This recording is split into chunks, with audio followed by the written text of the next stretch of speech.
बिस्मिल्लाहिर्रहमानिर्रहीम। अइम्मा इकराम की ज़िम्मेदारियों में से एक बुनियादी ज़िम्मेदारी जिस पर आजकल हम सब अहले इल्म हज़रात को और बिलख़ुसूस उलमा इकराम को अइम्मा इज़ाम को तवज्जो देने की ज़रूरत है, वो है जहाँ भी इमामत हो, ख़िताबत हो, अपने मसलक की हक़्क़ानियत पर मेहनत जारी रखना चाहिए।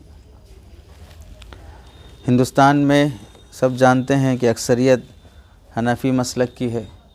मदारिस हनफ़ी उलमा के ज़्यादा हैं। फ़ारिग़ीन की तादाद हुफ़्फ़ाज़ की हो या अइम्मा इकराम की हो, उलमा की हो, मुफ्तियान इकराम की हो, वो हनफ़ी मसलक की है। इतनी कसीर तादाद में फ़ारिग़ीन की तादाद और मदारिस की तादाद और मसाजिद की तादाद होने के बाद तो किस क़दर हनफ़ी मसलक और बिलख़ुसूस उलमाए देवबंद के नज़रिए से और उनकी मेहनतों से और उन सोच से मुत्तफ़िक़ हज़रात मेहनत करना चाहिए और जो नतीजा निकल कर आना चाहिए वो नतीजा ज़ाहिर नहीं हो रहा है। अब अगर देखा जाए हनफ़ी मसलक जिस क़दर पूरी दुनिया में आम हुआ है, उसमें हनफ़ी मसलक के उलमा, सूफ़िया और दीगर जो भी इससे इक़्तिदार के लिहाज से, क़ियादत के लिहाज से, चाहे वो क़ियादत सियासी हो या दीनी हो, जो भी इससे जुड़े उनकी मेहनतों से ही मसलक हनफ़ी को तरवीज मिली है। अब जब इस मुल्क में मदारिस अहनाफ़ के ज़्यादा हैं, उलमा अहनाफ़ के ज़्यादा हैं, मसाजिद अहनाफ़ के ज़्यादा हैं, तो चाहिए यह था कि भाई जो फ़ारिग़ीन हैं अइम्मा इकराम वो अपने मसलक की हक़्क़ानियत और उसकी हिफाजत के लिए कोशिश जारी रखते। और जारी रखने का मतलब है कि जो कुछ आपने पढ़ा है अपने मदरसे से, उस पढ़ी हुई बात को आवाम में लाने की कोशिश करना मुस्बत अंदाज़ में, दलाइल की रोशनी में। ये नहीं करने की वजह से ख़ुद इमाम की भी वहाँ पर इस्तिक़ामत नहीं है और वहाँ की आवाम भी फ़ितनों से महफूज नहीं है कि मेरा काम है नमाज़ पढ़ाओ निकल जाओ, उसके बाद कौन सा फ़ितना आ रहा है, कौन जहन बिगाड़ रहा है, कौन हदीस के नाम पर बिगाड़ रहा है, कौन फ़ुक़हा को गालियाँ दे रहा है, कौन अशरातुस्सा और अलामात क़ियामत सुनाकर बिगाड़ रहा है। यह सब मालूम होने के बावजूद या मालूम करने की ज़रूरत नहीं महसूस कर रहे या अपने मसलक को मुदल्लल शक्ल में पेश नहीं कर रहे, जिसकी वजह से हर मस्जिद में जहाँ पर पहले वो हनफ़ी मसलक की थी, उलमाए देवबंद के नज़रिए पर थी, अब आहिस्ता आहिस्ता होते होते ऐसा हो गया कि भाई चंद वो लोग भी पैदा हो गए जो हदीस के नाम पर फ़ुक़हा को गालियाँ देते हैं, चंद वो लोग भी पैदा हो गए जो आज़ाद ज़हनियत रखते हैं, चंद वो लोग भी पैदा हो गए जो नई नई बिदआत के कायल हैं। इस तरह ज़हनी तौर पर फ़ितनों का शिकार हो गए लोग। वजह क्या है कि आप अपने मसलक की हिफाजत नहीं कर सके, मुस्बत अंदाज़ में उसकी इशाअत नहीं कर सके। तो अइम्मा इकराम की ज़िम्मेदारी है अपने मसलक की हिफाजत और इशाअत। अब आप देखें कि बचपन से आप हिफ्ज़ कहाँ किए, आलिमियत कहाँ कर रहे हैं, आगे जो तकमील करना है वो कहाँ करेंगे। जैसे अब आप मिसाल के तौर पर यहाँ पढ़ रहे हैं, आगे की तालीम के लिए आप बरेलवी शरीफ जाएंगे या अजमेर शरीफ जाएंगे, ज़ाहिर सी बात है कि आप देवबंद ही जाएंगे। तो वहाँ से फ़ारिग होकर आने के बाद अब ज़िम्मेदारी क्या रहती है भाई, इतने साल भर के मुहाज़रे हुए, साल भर आपको हिदाया पढ़ाई गई और फ़िक़्ह हनफ़ी समझाई गई, ये सब जो कुछ भी पढ़ा गया और तफ़सीर में हो या हदीस में हो जो तशरीहात की गई हैं, इतना सब पढ़ने के बाद, इतना सब कुछ सुनने के बाद अब जिस एहतमाम से लिख रहे हैं, नोट्स तैयार कर रहे हैं, ये सब आगे क्या करना है इन सब का। अगर इन सब को पढ़ कर नोट्स जमा करके आगे हम अमल में नहीं लाए, आगे हम इसकी इशाअत नहीं करें, तो हमारे पास क्या महफूज रहेगा। ये क्या अमानत जो एक खेप जो पैदा की जा रही है, एक नस्ल जो तैयार की जा रही है मसलक की, दीन की हिफाजत की खातिर। यानी ये मतलब नहीं है कि मसलकी मसाइल में उलझ कर रह जाना, लड़ाई झगड़े कर लेना, ये मतलब नहीं है। मतलब यह है कि मज़हब जो महफूज है, इस्लाम एक मज़हब है, ये मज़हब जो महफूज है किस शक्ल में महफूज है, मसालिक की शक्ल में महफूज है ना। मसलक हनफ़ी, मसलक शाफ़ी, मसलक मालिकी, हम्बली, इन्हीं शक्ल में तो पूरा मज़हब इस्लाम महफूज है। अब हम ये नहीं बोल रहे कि भाई आप शाफ़ी मज़हब से लड़ो, फ़लाँ से लड़ो, इन चारों मज़ाहिब में ही इस्लाम महफूज है। इसके अलावा जो लोग इन चारों मसालिक पर ही उंगलियां उठा रहे हैं, रखना ज़नी कर रहे हैं, सुराख डाल रहे हैं और उसमें कजी और टेढ़ापन निकाल रहे हैं, जबकि ख़ुद टेढ़े और खर दिमाग के हैं, तो इनसे हिफाजत की ज़रूरत है कि नहीं है? ज़ाहिर सी बात है, मज़हब इस्लाम ही की हिफाजत की बात की जा रही है, मसलकी झगड़ों की बात नहीं की जा रही है। तो कहना यह है कि अइम्मा इकराम को अपने अपने मसलक की हिफाजत पर मुस्बत अंदाज में कोशिश करते रहना चाहिए, ताकि फ़ितने वहाँ पर नए नए पैदा ना हों। बाद में फिर उन फ़ितनों का तदारुक और तलाफ़ी मुश्किल हो जाए, उन फ़ितनों को ख़त्म करना मुश्किल हो जाए। वजह यह है कि जो कुछ भी हम पढ़ रहे हैं, जिन इदारों से हम इल्म हासिल कर रहे हैं, यह इल्म उन इदारों की अमानत है, उन अइम्मा की अमानत है। उस अमानत को हम दूसरों तक मुंतकिल करना हमारी ज़िम्मेदारी है। आप नमाज सीखे, अब जो नमाज़ पढ़ रहे हैं ये फ़िक़्ह हनफ़ी के दलाइल की रोशनी में पढ़ रहे हैं। अब इस नमाज को आगे अपनी उम्मत में दलाइल की रोशनी, अपनी मुसल्लियों में, मुक़्तदियों में दलाइल की रोशनी में समझाना किसकी ज़िम्मेदारी है? आप ही की ज़िम्मेदारी है। अब कोई पूछ रहा है आपसे आके कि इमाम साहब नमाज में हाथ कहाँ बांधना है, तो अब भाई आप हाथ अब तक कहाँ से बांधना सीख के आए? आप दलील से नहीं पढ़े कि हाथ कहाँ बांधना चाहिए, आप दलील से नहीं पढ़े कि क़िरात मुक़्तदी पर वाजिब है कि नहीं है, आप दलील से नहीं पढ़े कि आमीन आहिस्ता बोलना कि ज़ोर से बोलना है। सब दलाइल से पढ़े हुए हैं, फिर क्या वजह है कि वो दलील याद नहीं रही, मसला दलील से बताना याद नहीं रहा, नमाज को मुदल्लल शक्ल में पेश करना याद नहीं रहा। तो अइम्मा इकराम इन मसाइल के सिलसिले में कोताही करने की वजह से दूसरे वो लोग जो पूरी जमहूर को कमज़ोर करने की कोशिशें कर रहे हैं और फितना फैला रहे हैं। अब इसमें बुनियादी बात आती है कि इमाम का आलिम होना ज़रूरी है, और आलिम होने के साथ साथ दिलचस्पी और फ़नून से महारत रखना ज़रूरी है। अब हाल ये है कि भाई हाफिज़ हुआ, आधा आलिम बना, फ़ौरन निकल गया, पैसे कमाना है, इमामत करना है, बहन की शादी है, फ़लाँ मसले है। 60% इम्कानी तौर पर, वरना यकीनी तौर पर 40% मसाजिद का हाल यह है कि जहाँ पर अइम्मा इकराम हुफ़्फ़ाज़ हैं। 60% उलमा होंगे, लेकिन 40% मसाजिद वो हैं जहाँ पर अइम्मा इकराम हुफ़्फ़ाज़ हैं। अब हाफिज़ साहब को क्या आता, आप कौन से मसलक को समझाएंगे, कौन सी दलील से समझाएंगे, कौन सी किताब के हवाले से समझाएंगे? तो उन बेचारे अइम्मा इकराम को एहसास होना चाहिए कि भाई ऑनलाइन आलिम कोर्स करने का सिलसिला शुरू हो चुका है, हम इस्तिफ़ादा करें उससे। या इन मसाइल के सिलसिले में कई अकाबिरीन के मुस्तकिल मुहाज़रे हैं, मौज़ूआत हैं, पड़ोस मुल्क के कई उलमा इकराम के एक एक जुज़ पर मुहाज़रा है, मकाला है। उन मकालों को पढ़ें, उसका ख़ुलासा अपनी कौम के सामने पेश करें, ताकि मसलकी इफ्तराक़ और इंतशार पैदा ना हो, और अपनी बात मुदल्लल शक्ल में इत्मीनान क़ल्बी के साथ पेश करें कि हम जो कर रहे हैं वो सही कर रहे हैं। नुकसान होता कहाँ है? जब भी हम कहीं सफ़र में जाते हैं, कहीं जलसा होता है, कहीं प्रोग्राम होता है, अपने ही बिरादरी के मौलवी हजरात बोलते हैं यहाँ बहुत ज़्यादा फ़ितने हैं, शकील बिन हनीफ़ का फ़ितना फैल रहा है, क़ादियानियों का फैल रहा है, ईसाइयों का फैल रहा है, फ़यास का फ़ितना है, गौहर शाही का फ़ितना है, और गैर मुखल्लिदीन का फ़ितना है, फ़लाँ फ़ितना है।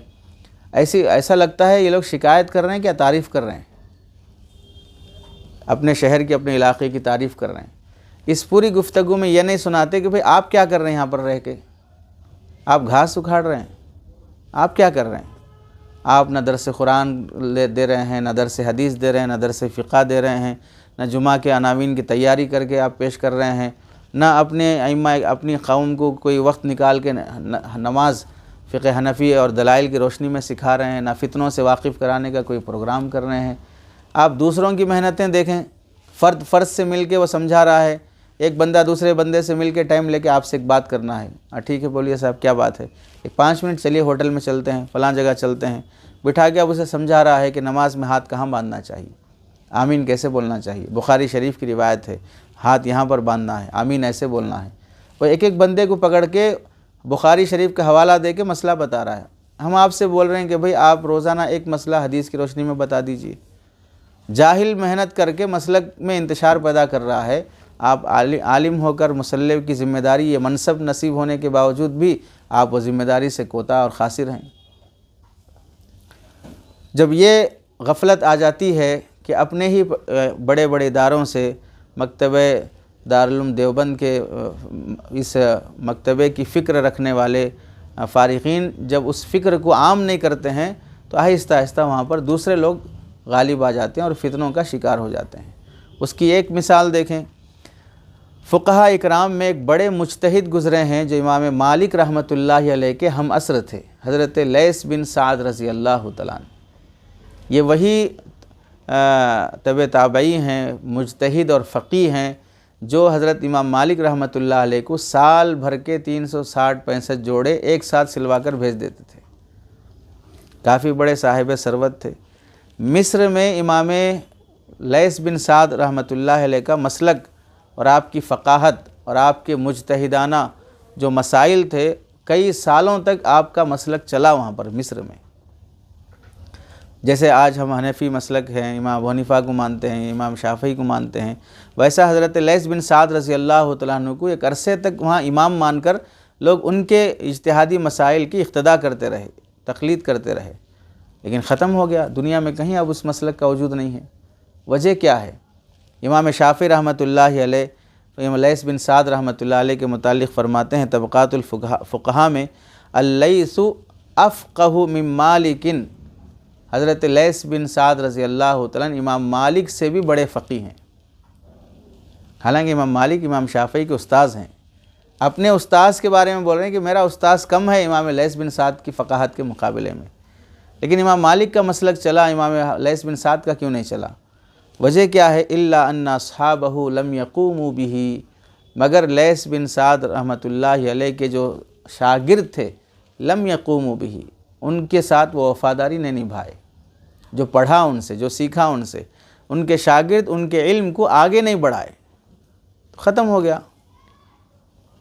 भाई आप मसलक देवबंद जो अल्लाह के करम से इतना जो आम हो रहा है, जहाँ जैसे अभी आजकल जो मुल्हिद जो जावेद अख्तर से मुनाजरे का जो चला है, अब इसमें आप गौर कर लें, जिनमें मुफ्ती साहब ने जो मुनाजरा किया है, वो दलाइल, वो किताबें, वो सारा शरअ क़ाइद में मौजूद है। हज़रत अशरफ अली थानवी रहमतुल्लाह अलैह के अशरफुल जवाब में, और अल-इंतिबाहातुल मुफीदा जो आपको पढ़ाई गई उसमें, और हज़रत नानोतवी की तहरीरात में, सब उसी के दलाइल हैं।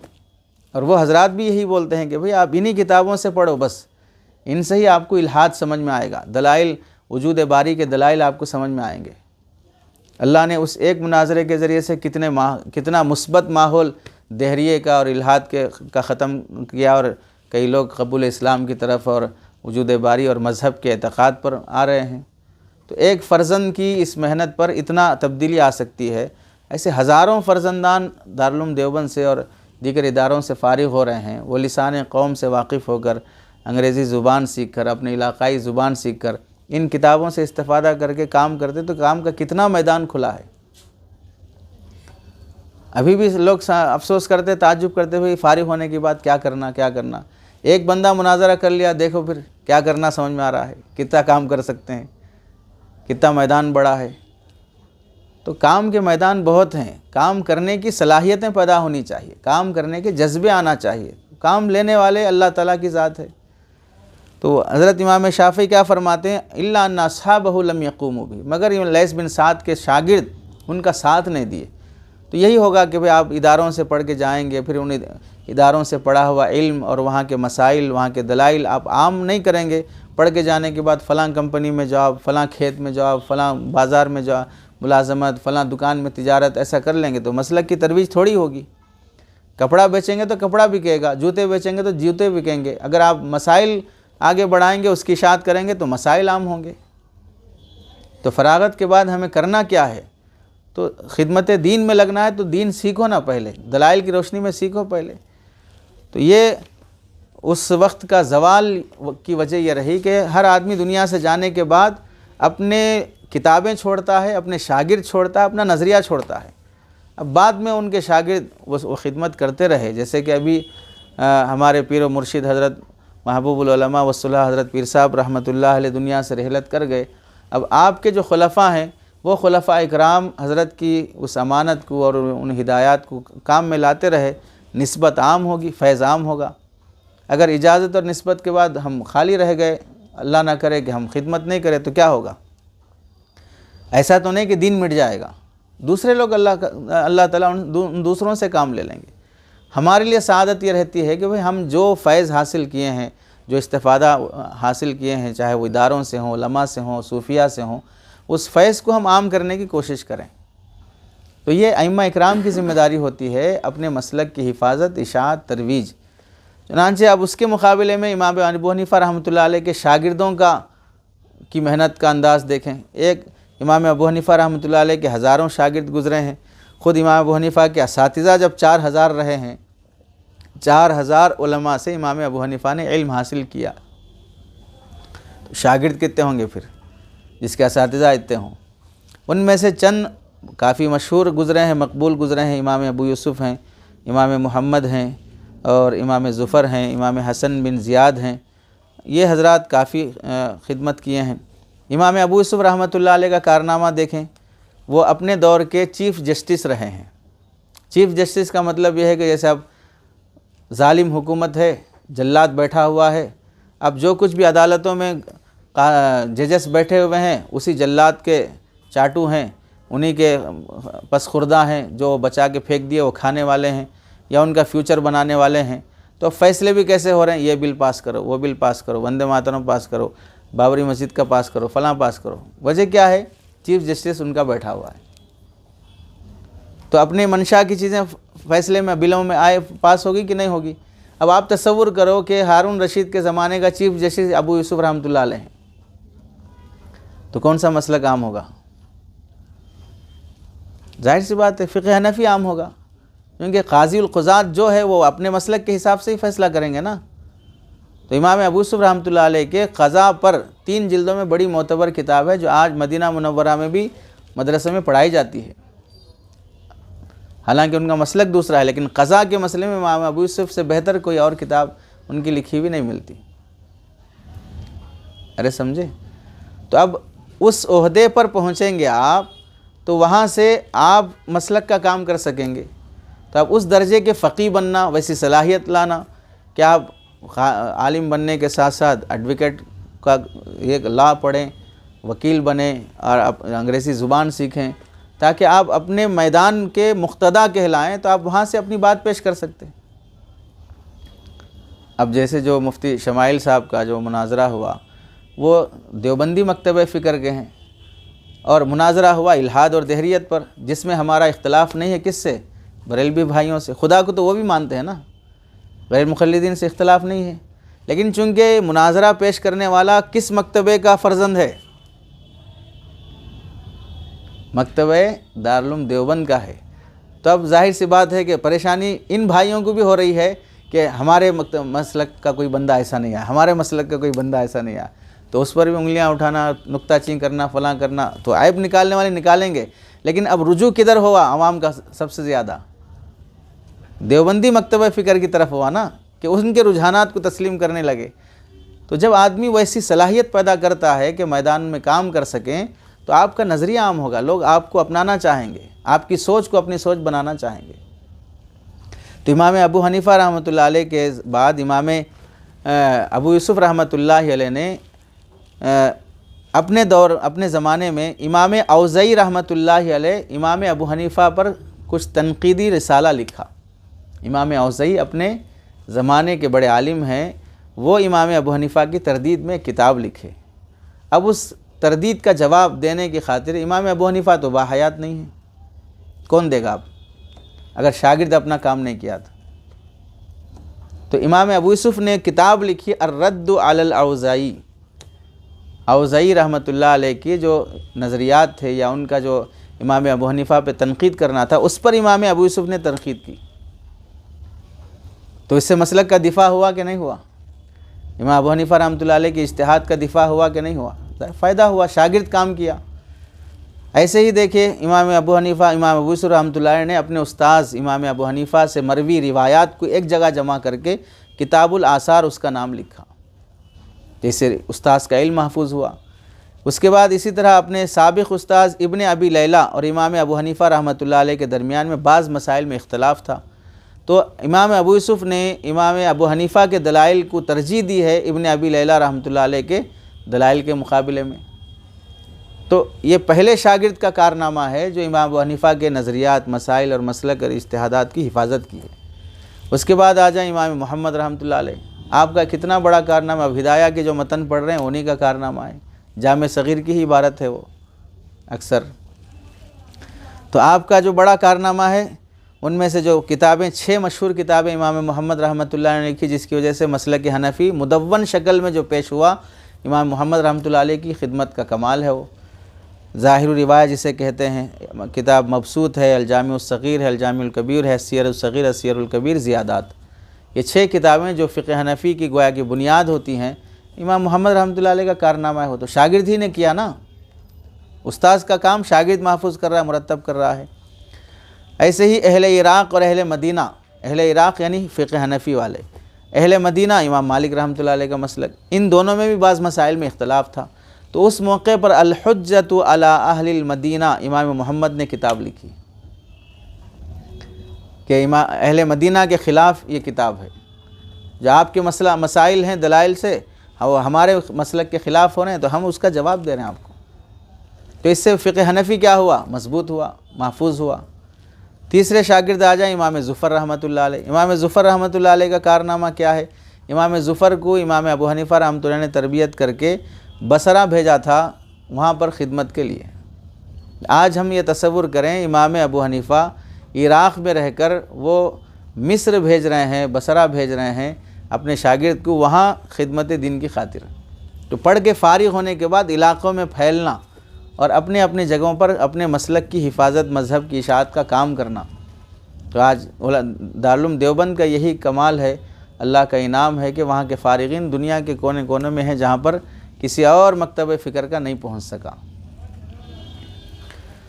इस सिलसिले में इमाम इब्न अब्दुल बर रहमतुल्लाह लिखते हैं कि इमाम ज़ुफ़र जब बसरा के काज़ी बनकर गए तो अपने आप को छुपाया कि मैं किस मसलक का हूँ, हनफ़ी हूँ, फ़लाँ हूँ, फ़लाँ। चूँकि मुआसराना जो चश्मक थी इमाम अबू हनीफ़ा रहमतुल्लाह अलैह के जो हम असर थे, तो जाहिर सी बात है हम असर में आपस में कुछ ना कुछ तू मैं रहता है। बाज़ मरतबा सही नावाकिफ़ियत की वजह से, करीब से नहीं देखा होने की वजह से, सुनाई होने की वजह से नफ़रतें भी हो जाती हैं, गलत फहमियाँ हो जाती हैं।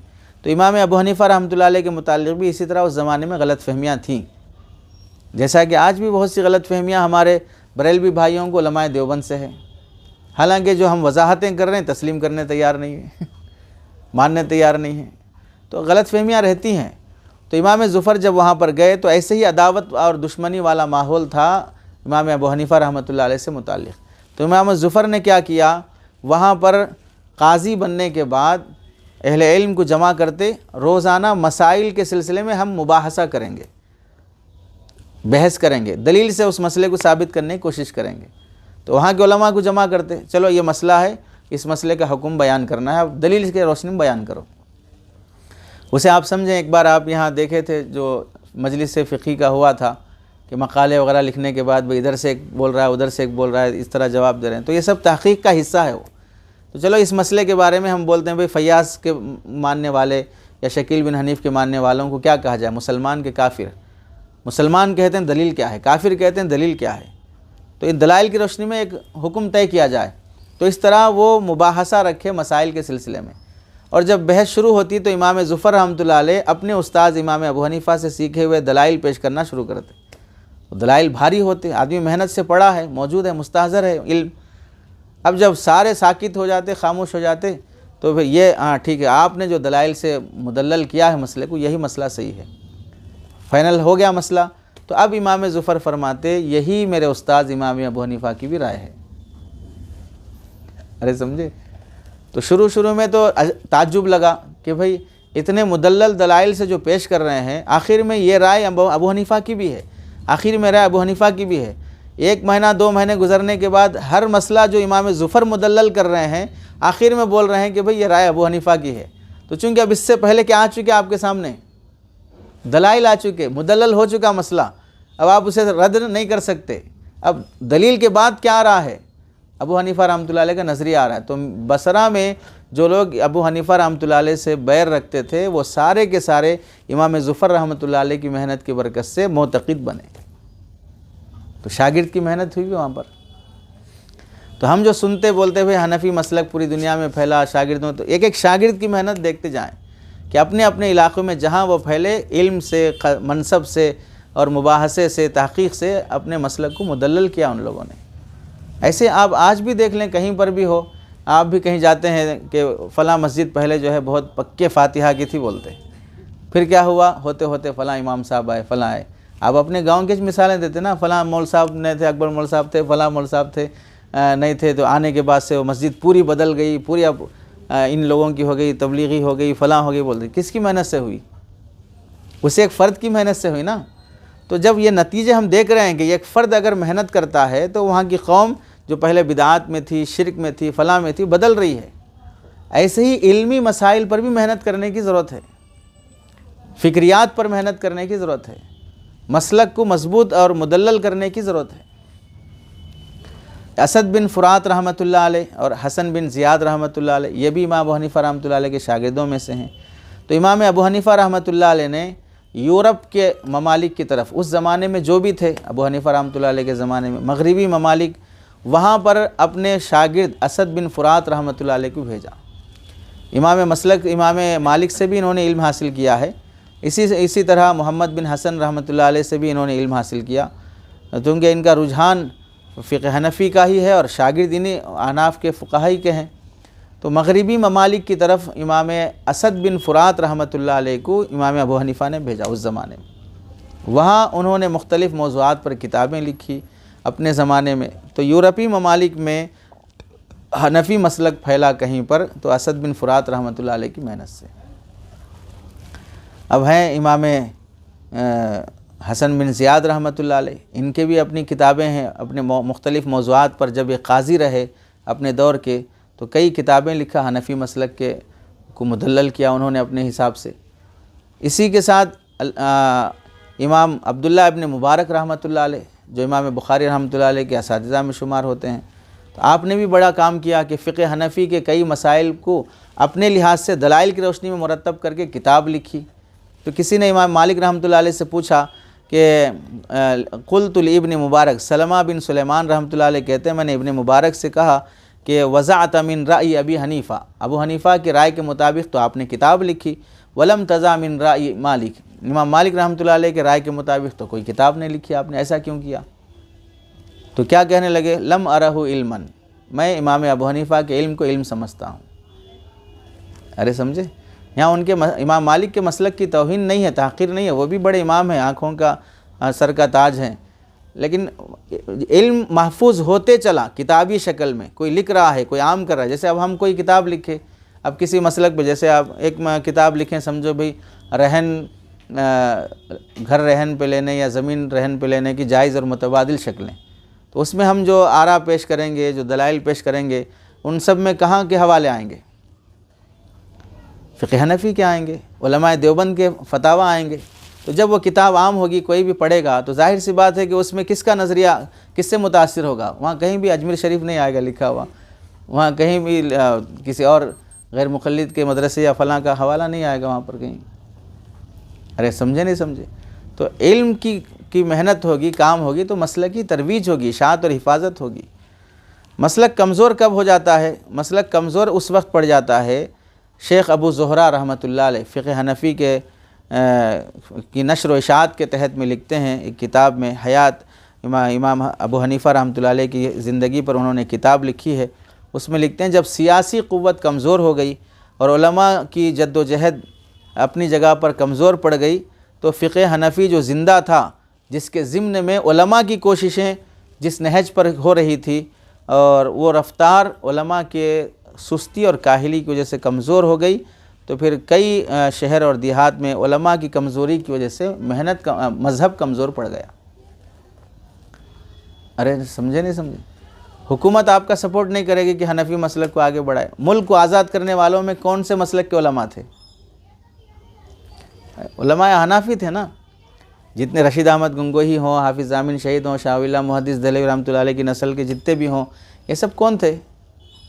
उलमा हनाफ में से थे। सैयद अहमद शहीद रहमतुल्लाह अलैह, शाह इस्माइल शहीद रहमतुल्लाह अलैह, हज़रत टीपू सुल्तान रहमतुल्लाह अलैह, सब कौन से मसलक के थे? फ़िक़्ह हनफ़ी के थे।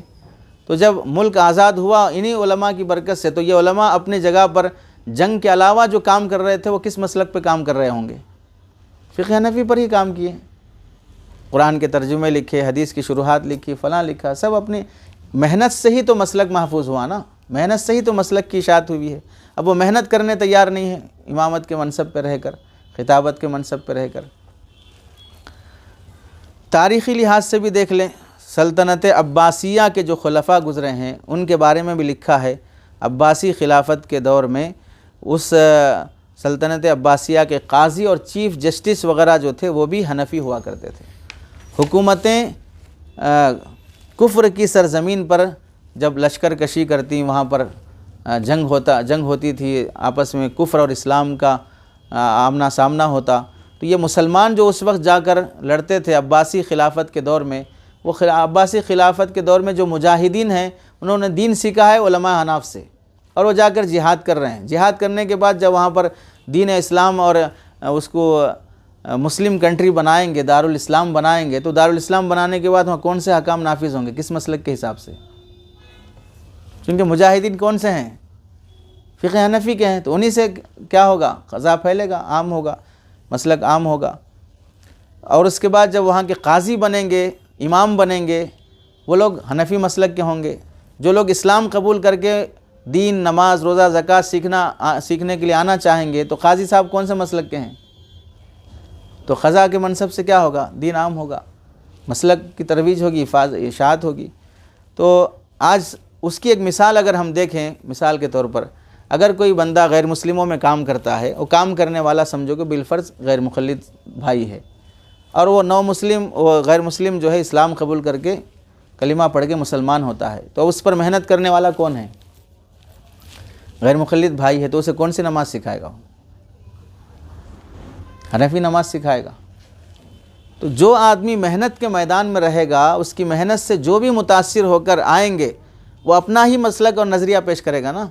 तो हम मेहनत के मैदान में हैं, मुसल्ले, इमामत और खिताबत, मेहराब, मिंबर हमारे हाथ में है, तो हम अगर यहाँ मेहनत करेंगे, इस मेहनत के नतीजे में जो भी आएंगे तो हमारे ही मसलक को कबूल करेंगे। तो इसमें मसलक पर मेहनत करने की बात है, लड़ाई झगड़े करने की बात नहीं है, काम करने की तरगीब दी जा रही है। चुनांचे आप देखें कि मुग़ल और तुर्क की हुकूमत के ज़माने में जो हुक्मरान थे, वो हुक्मरान भी मसलक हनाफ पर थे।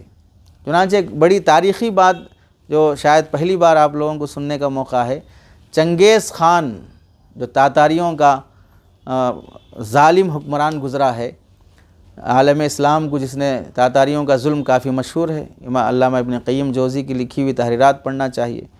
उस वक्त तो आलम इस्लाम का जो ज़वाल हुआ, ऐसा लगता था कि अब मुसलमानों की हुकूमत ख़त्म, अब इसके बाद से मुसलमान कहाँ हैं, एक ऐसा मज़हब बन जाएगा नाउज़ बिल्लाह कि वो कभी था या नहीं था। बोले से इतना जुल्म हुआ उस ज़माने में मुसलमानों पर, लेकिन अल्लाह की रहमत जोश में आई, और जो मफ्तूहीन थे, अल्लाह ने मफ्तूहीन के मज़हब को फ़ातिहीन ने कबूल किया। हालांकि जो कौम मग़लूब और मफ्तू हो जाती है, वो फ़ातिह के नज़रियात को और उसके मसलक को कबूल करती है, क्योंकि फ़ातिह अपना असर छोड़ता है। अरे समझे, मुनाजरा हुआ, एक आदमी जीता, एक आदमी हारा, तो सामने जो ऑडियंस बैठे हुए हैं सुनने वाले, वो किसको अपनाएंगे? जो जीता उसी को अपनाए। तालियां किसके लिए बजेंगी? उसी के लिए बजेंगी जो जीता है। किसकी तरफ मैलान जहन जाएगा? जो जीता उसी की तरफ जाएगा। तो फ़ातिह कौम जो नज़रिया पेश करेगी, मफ्तू कौम वो उसे कबूल करेगी। ये चलता आया है निज़ाम। लेकिन तातारी फ़ातिह कौम है, मुसलमान मफ्तू हो चुके, मग़लूब हो चुके, फिर भी अल्लाह ने वहाँ पर चंगेज़ ख़ान की हुकूमत जब तकसीम हुई बेटों में, तो चंगेज़ ख़ान के बड़े बेटे की जो नस्ल है, उसका बड़े बेटे का नाम है जोजी ख़ान। तो उसमें से एक उसका जो बेटा निकला, जोजी ख़ान का बेटा, उसका नाम है बिरका ख़ान। ये पोता जो चंगेज़ ख़ान का पोता, इसने इस्लाम कबूल किया। चंगेज़ ख़ान का पोता बिरका ख़ान, इसने इस्लाम कबूल किया। और फिर उसके बाद मुसलमान ताजिरों से उसकी मुलाकात हुई, उनके अखलाक देखा, जिससे मुतासिर होकर जब वो इस्लाम में आया तो एक ये बेटा इस्लाम कबूल किया। फिर दूसरा चंगेज़ ख़ान का और एक पोता है ख़ाज़ान बिन अरगवान ख़ान, अरे समझे, ये भी इस्लाम कबूल किया। फिर चंगेज़ ख़ान की तीसरी शाख में जो दूसरे और एक तैमूर ख़ान था, इसने भी इस्लाम कबूल किया। जो शेख जमालुद्दीन रहमतुल्लाह अलैह जो काशगर के रहने वाले थे, इनके हाथों पर ये इस्लाम कबूल किया। तो ये जो लोग भी इस्लाम कबूल किए हैं ना, इन सब को कलिमा पढ़ाने वाले मुग़ल और तुर्क हुक्मरान व हनफ़ी मसलक के थे। अरे समझे, तो तातारी कौम इस्लाम कबूल करके आने के बाद वो जो नमाज, दीन, रोज़ा, ज़कात हज सब सीखे, किस मसलक से सीखे वो लोग? ठीक है ना। खाजी जो इस्लाम कबूल कराने वाले वो हनफी मसलक के हैं। जो तुर्क हुक्मरानों में हनफी मसलक चला, मुग़ल हुक्मरानों में हनफी मसलक चला। अब उसके बाद आ जाएँ औलियाए हिंद, जो हिंदुस्तान में आने वाले जो सूफिया इकराम गुज़रे हैं, उनमें से सबसे मशहूर सूफ़ी बुज़ुर्ग कौन हैं? हज़रत ख्वाजा मोइनुद्दीन चिश्ती रहमतुल्लाह अलैह, जिनके बारे में लिखा है कि भाई 90 लाख अफराद ने उनके हाथ पर कलीमा पढ़ा, इस्लाम कबूल किए, तौबा किए। ये 90 लाख अफराद कलीमा पढ़कर इस्लाम में दाखिल हो रहे हैं। और उनकी तारीख़ में तारीख़ दावत व अज़ीमत में लिखा है कि हिंदुस्तान की में अपने आखिरी मशरिक़ी किनारे पर, यानी कुफ्र अपनी इंतहा पर था जब हज़रत ख्वाजा मोइनुद्दीन चिश्ती रहमतुल्लाह अलैह यहाँ पर आए। इंतहा पर होने का मतलब यह है कि ऐसा लग रहा था कि जैसे फ़िरौन अपने ज़माने में अना रब्बुकुमुल आला बोलता था, वैसा यहाँ का कुफ्र भी ऐसा था कि अब कोई दूसरा मज़हब हिंदुस्तान में आ ही नहीं सकता। ऐसे माहौल में ख्वाजा मोइनुद्दीन चिश्ती रहमतुल्लाह अलैह आए यहाँ पर, तो देखा कि ईंट की, पत्थर की, दरख्त की, जानवर की, गाय की, हर चीज़ की पूजा की जा रही है। जिससे फ़ायदा हुआ उसकी पूजा, हत्ता कि ये जो शिवलिंग की पूजा चलती है ना, तो लिंग क्या मतलब है? वो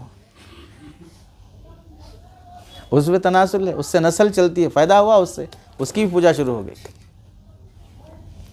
जिससे फ़ायदा हुआ उसकी पूजा शुरू हो गई। इस कदर आदमी यानी अक़ल से ये पैदल हो चुका था कि किसको खुदा बनाया जाए। ऐसे माहौल में आकर जो तब्दीली आई, कई पुजारी, पादरी फ़लाँ इस्लाम कबूल किए और कई लोग हज़रत की करामात, मोजिज़ात, करामात, अखलाक देख कर जो इस्लाम में दाखिल हुए। ये सारा जो इस्लाम का मंज़र बदला, मस्जिदें आबाद हुई, मेंबर बने, फ़लाँ हुआ। हज़रत ख्वाजा मोइनुद्दीन चिश्ती रहमतुल्लाह अलैह हनफी मसलक के थे। अरे समझे नहीं समझे?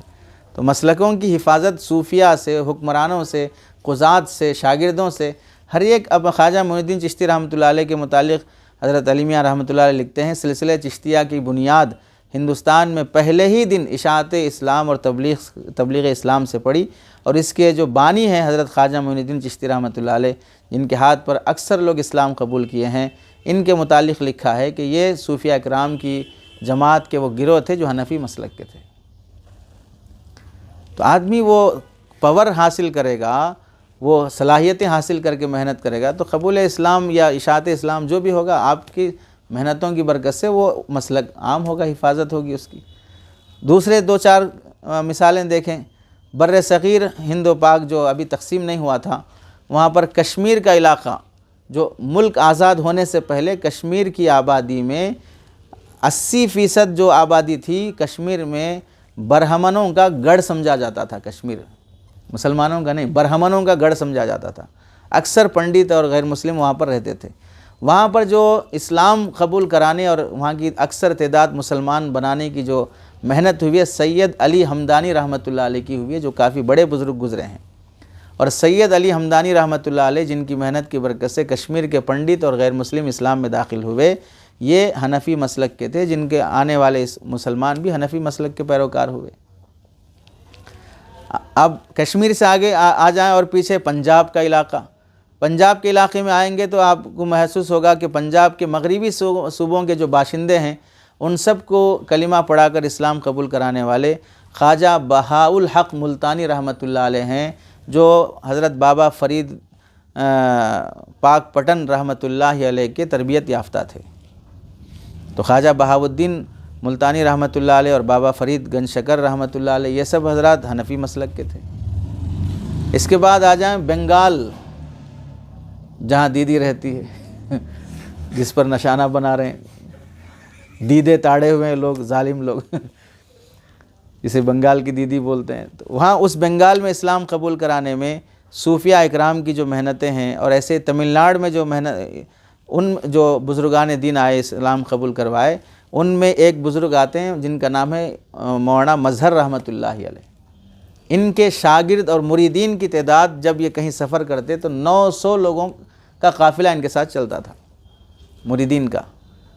इनकी मेहनत की बरकत से बंगाल, तमिलनाडु और बिहार के इलाक़ों में इस्लाम आया, इन हज़रात के अखलाक और मामलात और इनकी बुज़ुर्गी और तक़वे तहारत की वजह से। और ये जो मौलाना मज़हर रहमतुल्लाह अलैह ये हनफी मसलक के थे। अरे समझे। अब उसके बाद चले जाएं इंडोनेशिया और मलेशिया, मुल्क से बाहर, यहाँ कभी कोई जंग नहीं हुई, कोई फ़ौज नहीं गई, कोई इस्लाम और कुफ्र का मामला जंग का पेश आया ही नहीं वहाँ पर।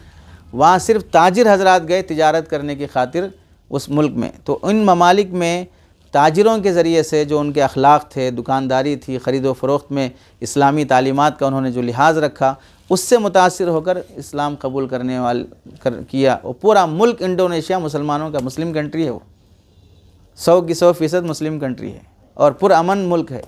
और सब के जो इस्लाम कबूल किए ताजिरों की बरकत से है। और वो जो ताजिर थे वो हनफी मसलक के थे। तो इन हजरात की सिर्फ बुजुर्गी नहीं, इन हजरात की तिजारत नहीं, इन हजरात की मसलकी इशाअत भी देखें। तो हमें जब ये सब मंज़र हमें समझ में आ रहा है तो हम, अल्लाह ने जब हमें मनसब इमामत दिया, खिताबत दिया, वहाँ से मुदल्लल शक्ल में पेश करो ना भाई अपने दीन की बात, अपने मसलक की बात, कुरान हदीस की रोशनी में, मुस्बत अंदाज में, झगड़े के बग़ैर। हिकमतें मसलिहतें बोल बोल के आदमी जाहिल बन गया, किसी मसले की दलील देने के लायक नहीं, बाकी नहीं रहा। अब हमारा जो मौजूदा दौर है उसका ख़ुलासा आप देख लें कि भाई बाज़ हमारे वो गैर मुक़ल्लिद भाई, जब हनफी मसलक पूरे दुनिया में फैला, पूरे मुल्क में फैला, तो वो आयतें पढ़ना शुरू करते हैं, अक्सरुहुम ला याक़िलून, अक्सरुहुम ला यालमून। यानी वो आयतें भाई अक्सरियत से क्या होता है, अक्सरियत को अल्लाह ने गाफिल कहा है, जाहिल कहा है, फ़लाँ कहा है। और फिर जब ख़ुद की तादाद अक्सरियत में आती है तो वो आयतें याद नहीं आती फिर। अरे समझे, ख़ुद भी तो अक्सरियत में आ रहे हैं कहीं पर। पहले मस्जिद नहीं थी अब बन गई आपकी, पहले दो एक थी अब दो हो गया आपके, पहले एक भी नहीं थी अब 4 हो गई आपकी। तो आप अक्सरियत में आ रहे हैं ना, तो आप क्या हैं आप फिर? आप ये आयतें क्यों याद नहीं आ रही फिर दूसरी बात बोलते हैं भाई आप पहले ज़माने में जो हनफी मसलक चला है वो हुक्मरानों का उनका ताउन था, वो पैसे मिलते थे, काजियों को पैसे मिलते थे, फ़लाँ को पैसा मिलता था, इस वास्ते उनका मसलक चला। अब इस वास्ते चूँकि उनको हुक्मरानों से कोई लेन देन नहीं है तो इस वास्ते उनका मसलक नहीं चल रहा है। तो पहले जो भी चला आप दीन समझ कर नहीं चलाए, हुक्मरानों की तरफ से मुलाजमत थी, आप अपनी मुलाजमत पूरी करें, इस वास्ते मसलक फैलाओ। ठीक है, अगर यही बात है तारीख़ी लिहाज से, तो फिर इस वक्त जो गैर मुखल्लिदियत फैल रही है उस पर किसका ताउन है फिर? अरे नहीं समझे। तो ये बोला जा सकता है ना कि भाई आपको भी सऊदी अरब से पेट्रोल के, डीज़ल के, रियाल के जो पैसे आ रहे हैं वो उस वहीं से आ रहे हैं, ये बोला जा सकता है फिर। यानी दलाइल को अगर आप तस्लीम नहीं करेंगे और इल्ज़ामात लगाएंगे तो इल्ज़ाम तो ये फिर भी बाकी है ना। कैसा हो सकता है बोला जाए कि ये पेट्रोल की आग है जो जल रही है, ये डीज़ल की आग है जो जल रही है। जिस तरह मुस्तशरिकीन का ये उमूमी इल्ज़ाम है कि इस्लाम तलवार से फैला है, और मुस्तशरिकीन ख़ुद भूल जाते हैं कि ईसाई मज़हब कैसे फैला, हिंदू मज़हब कैसे फैला, वो ख़ुद भूल जाते हैं। इसको अकबर इलाहाबादी रहमतुल्लाह ने बड़ा अच्छा समझाया।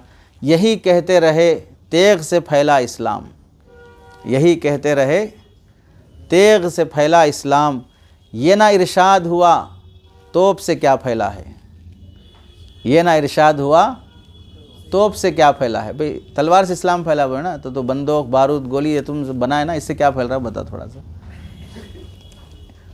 इससे भी तो आप अपना मजहबी फैला रहे हैं ना। जहाँ जहाँ मुसल्लत हो रहे हैं अपनी तिजारत आम कर रहे हैं, अपने मसलक आम कर रहे हैं। ईसाई जो फैला या कोई और मज़हब फैला, ये इल्ज़ाम है इस तरह का। और तीसरी अहम बात ये समझना है कि इस पूरी माजी की तारीख़ में जो आपको सुनाई गई हनफी मसलक की जो इशाअत हुई है वो इस तरीक़े से नहीं हुई।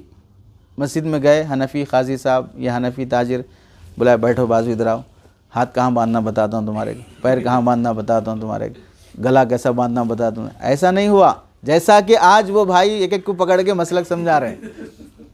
अरे समझे, इस पूरी तारीख़ में जो भी इस्लाम कबूल किए हैं उनके अखलाक की वजह से, उनके दलाइल की वजह से, उनके इल्म की वजह से कबूल किए हैं। चापलूसी और मक्कारी से मसलक की तरवीज नहीं हुई फ़िक़्ह हनफ़ी की, जैसे कि आज की जा रही है।